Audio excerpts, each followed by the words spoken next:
মাশাআল্লাহ, আলহামদুলিল্লাহ, সুবহানাল্লাহ। আল্লাহ তো মানুষকেও এরকম একটা ফুসফুস দান করেছে, কি বলো? জি।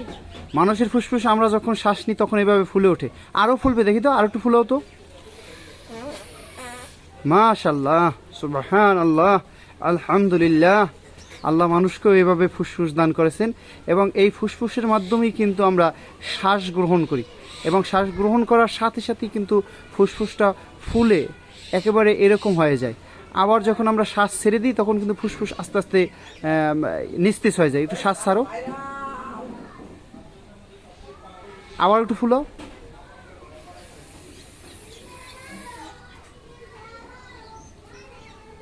একটু হাতের কাছে নিই দেখি।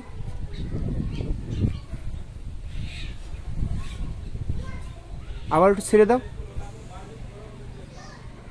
ধন্যবাদ। তোমার নাম কি? মোহাম্মদ রাতুল ইসলাম। তোমার মাদ্রাসার নাম কি? হাজী হাশিম আলী আসিয়া খাতুন নুরানি হাফিজিয়া মাদ্রাসা। ধন্যবাদ তোমাকে। যে তোমার হাতে এটা কি? এটা ছাগলের ফুসফুস। ছাগলের ফুসফুস।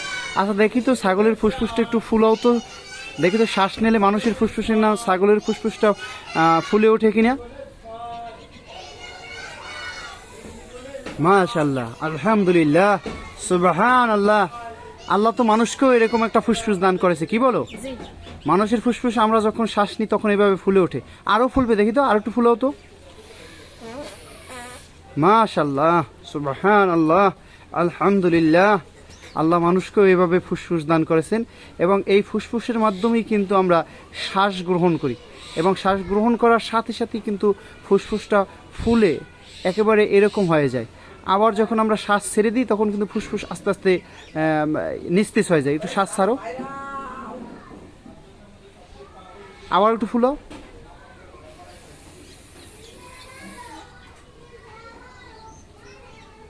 একটু হাতের কাছে নিই দেখি।